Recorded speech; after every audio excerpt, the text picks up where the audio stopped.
Hello everyone welcome. सो आज हम discuss कर रहे हैं 5 मेजर ट्रेंड्स बोरॉन फैमिली में। इसमें से एक क्वेश्चन ना 200% एग्जाम में आता है, तो प्लीज इसको अच्छी तरह से देखें इस वीडियो को, ठीक है। तो आज हम ये डिस्कस लेते हैं 5 मेजर ट्रेंड्स, और ये वीडियो देखने के बाद आई एम श्योर आपका वो क्वेश्चन हो ही जाएगा एग्जाम में, ठीक है।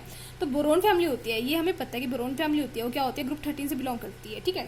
तो बोरॉन फैमिली कौन कौन आता है? बोरॉन, एल्यूमिनियम, क्या क्या आता है इसमें, boron, aluminium, gallium, indium and thallium. इसको आप कैसे याद रख सकते हो? बैंगन, आलू, गाजर इन थाली, ठीक है। इसको ऐसे याद रख सकते हो। आपने बताया बोरॉन का एटॉमिक नंबर कितना था? 5। तो इसके हम इलेक्ट्रॉनिक कॉन्फ़िगरेशन लिखेंगे तो 1s2, 2s2 एंड 2p1 बनेगी, ठीक है। तो इस वाली फैमिली की जो जनरल कॉन्फ़िगरेशन होती है वो होती है NS2 एंड P1, ठीक है। ये होती है इसकी जनरल कॉन्फ़िगरेशन इस फैमिली के लिए, ठीक है। एल्यूमिनियम के लिए लिख सकते हैं 3s2, 3p1, 4s2, 4p1, 5s2, 5p1, ठीक है, 6s2 एंड 6p1। तो ये हमारी होगी इसके लिए कॉन्फ़िगरेशन, ठीक है। अब हमें पता है जैसे कि हम डाउन द ग्रुप जाते हैं ना, तो क्या होता है, जो +3 ऑक्सीडेशन स्टेट होता है ना, वो कम होते चले जाते हैं। मतलब बोरॉन +3 ऑक्सीडेशन स्टेट दिखाएगा, एल्यूमिनियम भी दिखाएगा, गैलियम भी दिखाएगा, इंडियम भी दिखाएगा, मतलब थोड़ी थोड़ी, लेकिन जो थैलियम है वो नहीं दिखाएगा। जो +3 ऑक्सीडेशन स्टेट होती है वो डाउन द ग्रुप क्या हो जाती है, डिक्रीज हो जाती है, ठीक है।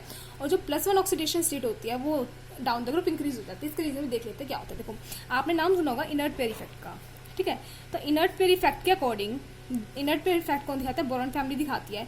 तो उसके अकॉर्डिंग क्या होता है, जो थैलियम होता है ना, ये इसका न्यूक्लियस लगा लो, ये s ऑर्बिटल हो गई, ये 1s हो गया और ये 2s हो गया।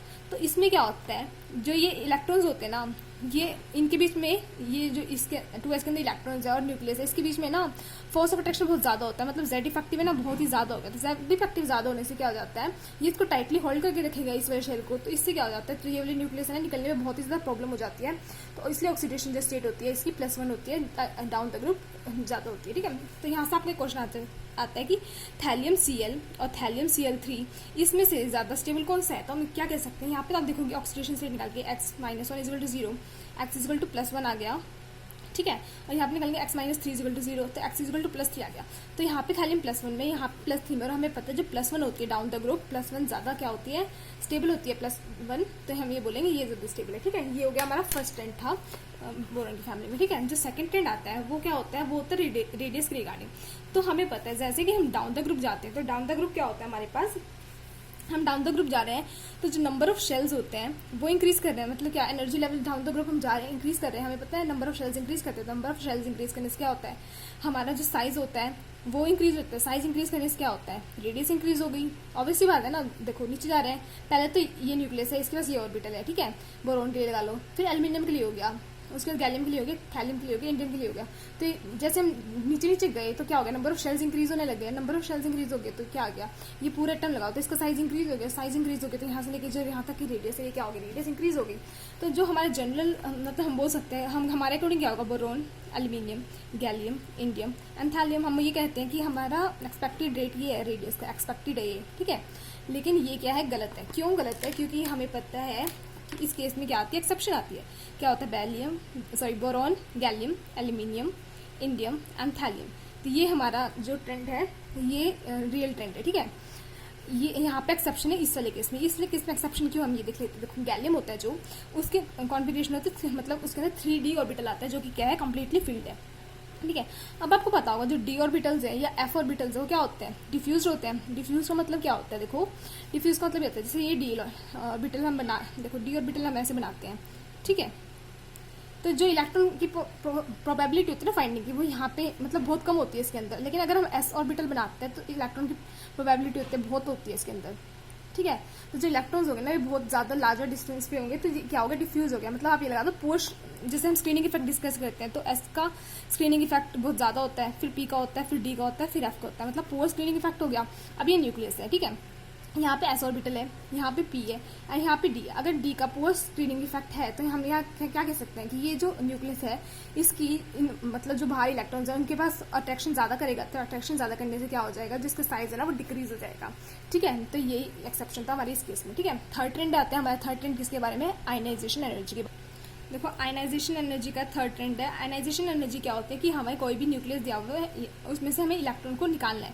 इलेक्ट्रॉन को निकालने के लिए हमें कितनी एनर्जी की रिक्वायरमेंट होती है, उसको कहते हैं आयनाइजेशन एनर्जी।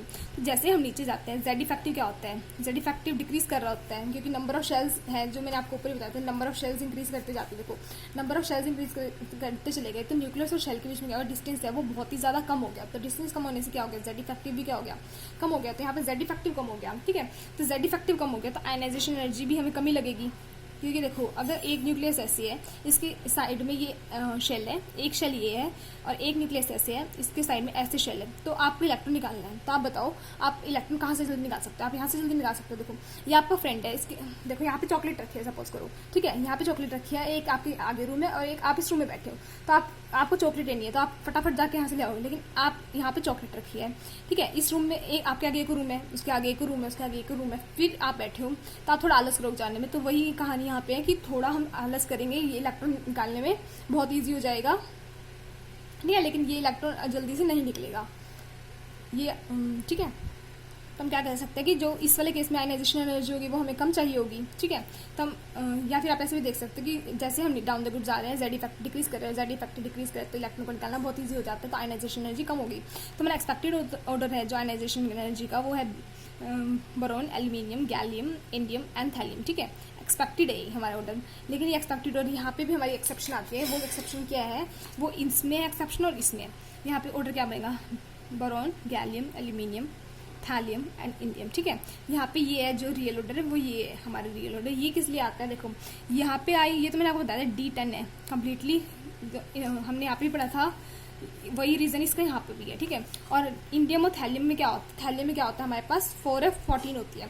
यहाँ पे भी वही एफ ऑर्बिटल क्या है, पुअर शील्डिंग इफेक्ट दिखाएगा, पुअर शील्डिंग इफेक्ट दिखाएगा तो न्यूक्लियस क्या आएगा, इसको अट्रैक्ट कर लेगा ज़्यादा, ठीक है। तो इलेक्ट्रॉन्स को निकालने में हमें ज़्यादा एनर्जी देनी पड़ेगी। तो यही रीज़न हो गया यहाँ पे, जो ये क्या है एक्सेप्शन, आप एक्सेप्शन बोल सकते हैं लेकिन एक्सेप्शन होता है, इसका रीज़न होता है और वो रीज़न ये है, ठीक है। अब हम देखते हैं फोर्थ ट्रेंड। फोर्थ ट्रेंड है हमारा, अगर हमारा मतलब कोई भी एलिमेंट है, जैसे बोरॉन ले लो, अगर हम उसको एयर में रखते हैं, एयर में आप सपोज करो कि हमारे पास O2 है और इसको हीट कर देते हैं, तो क्या बनाएगा, B2O3 बनाएगा, क्योंकि बोरॉन की ऑक्सीडेशन स्टेट क्या है +3 और यहाँ पे क्या होगी +2, तो B2O3 बना देगा, क्योंकि ये इसको ले लेगा और ये इसको ले लेगा। ये हमने 9th क्लास में पढ़ा होता है, ठीक है। तो हमारे क्या बना B2O3, लेकिन इसकी रिएक्टिविटी है ना, ये रिएक्टिव ही नहीं होता, नॉट रिएक्टिव, ठीक है। और हम ये देखते हैं कि अगर हम डाउन द ग्रुप जा रहे हैं, जैसे बैंगन, आलू, गाजर, इन थाली, हम डाउन द ग्रुप जा रहे हैं तो साइज हमारा इंक्रीज हो रहा है, साइज इंक्रीज हो रहा है तो क्या होगा, हमारी जो रिएक्टिविटी होती है ना वो भी इंक्रीज करेगी, ठीक है। अगर हम लेते हैं हमारे पास एल्यूमिनियम है, ठीक है, एल्यूमिनियम + O2, तो हमारा क्या बनेगा Al2O3, लेकिन ये भी इतना ज़्यादा रिएक्टिव नहीं होता, हाँ रिएक्टिव होता है, बोरोन से ज़्यादा रिएक्टिव होता है, लेकिन इन सब से लेस रिएक्टिव होता है। इसका रीज़न क्या होता है, देखो ये एल्यूमिनियम हमारे पास, तो अगर ये बनता है एयर की प्रेजेंस में, यहाँ पे आप बहुत सारे एल्यूमिनियम है हमें पता है, ठीक है, ये एल्यूमिनियम के साथ बहुत सारे एल्यूमिनियम है, तो ये एयर की प्रेजेंस से क्या बनाएंगे, Al2O3 बना देंगे, Al2O3, Al2O3, Al2O3। तो जो एल्यूमिनियम है ना, इसके साइड में प्रोटेक्टिव लेयर बन जाएगी Al2O3, मतलब ये क्या करेगा, एज ए प्रोटेक्शन काम करेगा। तो इसलिए जो एल्यूमिनियम, कुछ एल्यूमिनियम होता है उसको रिएक्ट नहीं होने देगा, तो इसलिए हम इसको बोलते हैं लेस रिएक्टिव है, ठीक है। अब हमें फिफ्थ ट्रेंड आता है, वो इसी से रिगार्डिंग है, इसी से रिलेटेड है। वो क्या होता है, जैसे देखो वैसे तो हमें पता है कि रिएक्टिव नहीं है, लेकिन अगर हम इसको हाई टेम्परेचर देते हैं, मतलब एयर की प्रेजेंस में हाई टेम्परेचर में ये एग्जिस्ट करता है B2O3, ठीक है, ये रिएक्टिव हो जाता है हाई टेम्परेचर की प्रेजेंस में। तो अगर हाई टेम्परेचर में हम इसको क्या करते हैं, इसका बिहेवियर देखना है हमें, तो क्या हम कैसे देखेंगे, देखो B2O3 है, हमें देखना एसिडिक है या बेसिक है, तो कैसे देखेंगे हम, B2O3 है, इसके अंदर हमने क्या डाला, वाटर डाला, ठीक है। तो वाटर क्या होता है H+ एंड OH-, ठीक है। तो ये क्या हो गया B2O3, तो क्या बनाएगा यहाँ पे हमारे पास H3BO3, और हमें पता है H3BO3 क्या होता है, बहुत इंपॉर्टेंट है ये बोरॉन फैमिली में, तो आपको पता ही होना चाहिए कि ये क्या होता है, बोरिक एसिड होता है। तो B2O3 हमारे पास क्या हो गया, एसिडिक हो गया, क्योंकि ये क्या बना रहा है, बोरिक एसिड बना रहा है। ये बात तो मैंने आपको उसमें बताई थी जब मैं अरेनियस कंसेप्ट करवा रही थी, अगर ना पता हो तो वो लेक्चर देख लें डिस्क्रिप्शन बॉक्स में, ठीक है। उसके बाद हम देखते हैं जैसे कि एल्यूमिनियम O2, Al2O3, तो ये क्या होता है, हमारे पास एम्फोटेरिक होता है। ये क्या करता है, एसिडिक भी बिहेव करता है, बेसिक भी बिहेव करता है, ठीक है, वो होता है एम्फोटेरिक। तो ये इसकी रिएक्शंस हम अभी इस वीडियो में हम ट्रेंड्स डिस्कस करें तो मैं डिस्कस नहीं कर रही यहाँ पे, लेकिन जो जो मेन पॉइंट्स है वो मैं आपको बता रही हूँ, ठीक है। तो Al2O3 क्या हो गया, एम्फोटेरिक हो गया। ऐसे ही जो गैलियम Ga2O3 हो गया, Tl2O3 हो गया और In2O3 हो गया, ये तीनों क्या हो गया हमारे पास, ये क्या होता है, ये बेसिक ऑक्साइड्स होते हैं, ठीक है।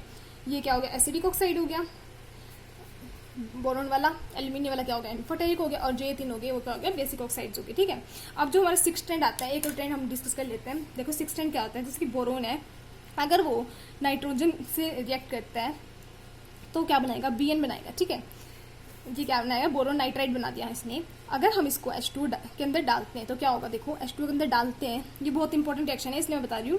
देखो बोरोन क्या हो गया, +3 में हो गया, नाइट्रोजन किस में हो गया, -3 में, हाइड्रोजन H2 को ब्रेक करेंगे तो H positive and OH negative. तो क्या करेगा, जो बोरोन है ये O नेगेटिव है तो इसके ऊपर अटैक कर देगा, और ये नाइट्रोजन के पास 3 नेगेटिव है तो इसके ऊपर अटैक कर देगा।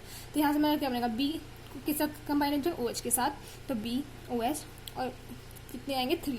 ठीक है, और N और H कितने आएंगे, NH3। तो यहाँ पे क्या बनेंगे, NH3 गैस इवॉल्व होगी और ये हमारा प्रोडक्ट बन गया। ठीक है, तो ये रिएक्शन थी, मैंने आपको वैसे बता दी, वैसे ट्रेंड्स हमारे यहाँ तक खत्म हो गए हैं, तो ये इंपॉर्टेंट रिएक्शन है, ये भी आपको याद रखनी है। तो ये था हमारा बोरोन फैमिली के बारे में, और इसमें से एक क्वेश्चन तो एग्जाम में पक्का ही पक्का बनता है, तो एक बार ये पढ़ के जरूर जाना। ठीक है, अगर कुछ समझ ना आया तो आप मुझे डिस्क्रिप्शन बॉक्स में कमेंट बॉक्स में पूछ लेना। Thank you.